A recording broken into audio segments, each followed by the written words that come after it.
Halo teman-teman sekalian, perkenalkan nama saya Julianti. Saya dari 10 akuntansi 1. Di video kali ini saya akan menjelaskan materi tentang kesehatan di lingkungan kerja. Poin yang A tentang kesehatan dan keselamatan. Yang pertama, dasar hukum kesehatan kerja, yaitu ada Undang-Undang Nomor 1 Tahun 1970 tentang keselamatan kerja, pasal 3 dan pasal 8.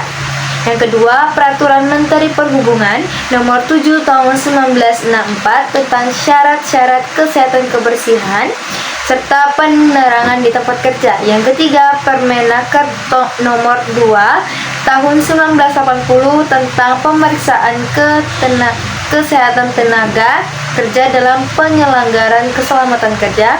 Yang keempat, Permenaker Nomor 1 Tahun 1981 tentang kewajiban melapor penyakit akibat kerja. Yang kelima, Permenaker Nomor 3 Tahun 1983 tentang pelayanan kesehatan kerja.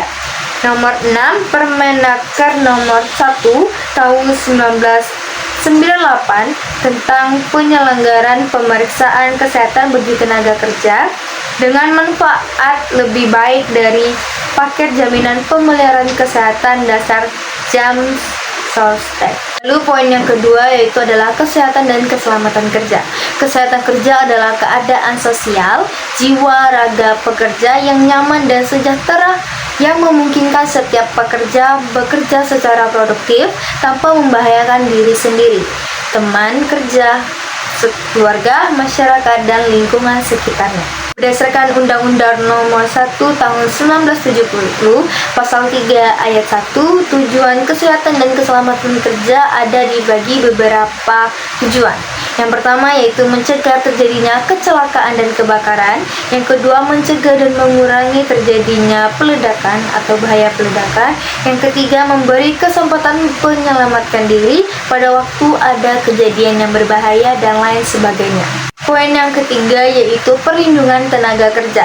Tenaga kerja adalah setiap orang yang mampu melakukan pekerjaan guna menghasilkan barang dan jasa, baik untuk memenuhi kebutuhan sendiri maupun untuk masyarakat. Perlindungan tenaga kerja dibagi menjadi 3 kelompok, yaitu perlindungan sosial, perlindungan teknis, dan perlindungan ekonomis. Poin yang keempat, jaminan sosial tenaga kerja. Jaminan sosial adalah salah satu bentuk perlindungan sosial untuk menjamin seluruh rakyat agar dapat memenuhi kebutuhan dasar hidupnya. Jenis jaminan sosial berdasarkan Undang-Undang Republik Indonesia Nomor 40 Tahun 2004 Pasal 18 sebagai berikut. Yang pertama, jaminan kesehatan. Yang kedua, jaminan kecelakaan kerja. Yang ketiga, jaminan hari tua. Yang keempat, jaminan pensiun. Dan yang kelima, jaminan kematian. Kita masuk ke poin B, yaitu lingkungan kerja. Lingkungan adalah segala sesuatu yang ada di sekitar manusia yang memengaruhi perkembangan kehidupan manusia baik secara langsung maupun tidak langsung. Menurut Mardiana, lingkungan kerja adalah lingkungan di mana pegawai melakukan pekerjaannya sehari-hari. Secara garis besar, jenis lingkungan kerja terbagi menjadi 2, yaitu lingkungan kerja fisik dan lingkungan kerja non-fisik. Lingkungan kerja fisik adalah semua yang terdapat di sekitar tempat kerja yang dapat memengaruhi pegawai baik secara langsung maupun tidak langsung. Faktor-faktor fisik yang mencakup suhu udara di tempat kerja, luas ruang kerja, kebisingan dan kepadatan, serta lain sebagainya. Menurut Sudarmayanti, lingkungan kerja non-fisik adalah semua keadaan yang terjadi yang berkaitan dengan hubungan kerja, baik dengan atasan maupun dengan sesama rekan kerja. Lingkungan kerja non-fisik yang mempengaruhi perilaku karyawan meliputi: yang pertama, struktur kerja. Yang kedua, tanggung jawab kerja. Yang ketiga, perhatian dan dukungan pemimpin. Yang keempat, kerjasama antar kelompok. Dan yang kelima, kelancaran komunikasi. Selain itu, ada pun beberapa faktor yang mempengaruhi lingkungan kerja, yaitu seperti penerangan, temperatur, kelembapan, sirkulasi udara, kemudian bau gitu, getaran mekanis, tata warna dan dekorasi, musik, dan keamanan. Selanjutnya, poin yang ketiga yaitu adalah upaya kesehatan tenaga kerja. Upaya kesehatan tenaga kerja adalah berbagai program dan kegiatan kesehatan di tempat kerja. Upaya kesehatan kerja dibagi menjadi 4 poin. Yang pertama, upaya kesehatan kerja pencegahan atau preventif. Yang kedua, upaya kesehatan kerja peningkatan atau promotif. Yang ketiga, upaya kesehatan kerja pengobatan atau kuratif. Dan yang keempat, upaya kesehatan kerja pemulihan atau rehabilitatif. Fasilitas kesehatan tenaga kerja.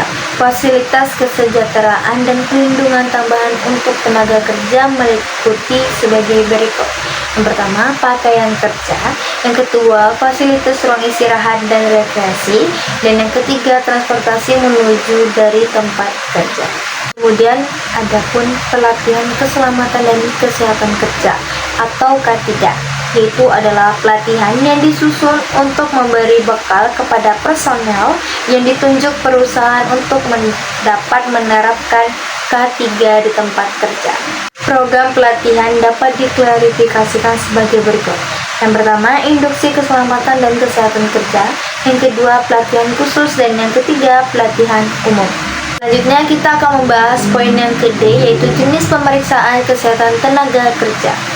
Pemeriksaan kesehatan tenaga kerja ditujukan bagi yang akan dipekerjakan atau yang telah berstatus sebagai tenaga kerja. Pertama, tujuan pemeriksaan kesehatan tenaga kerja. Apa sih tujuannya? Yaitu sebagai mencegah terjadinya gangguan kesehatan tenaga kerja yang disebabkan oleh kondisi kerja, kemudian melindungi tenaga kerja dari faktor-faktor yang dapat membahayakannya, dan mencegah terjadinya kecelakaan kerja. Yang kedua yaitu pemeriksaan kesehatan awal.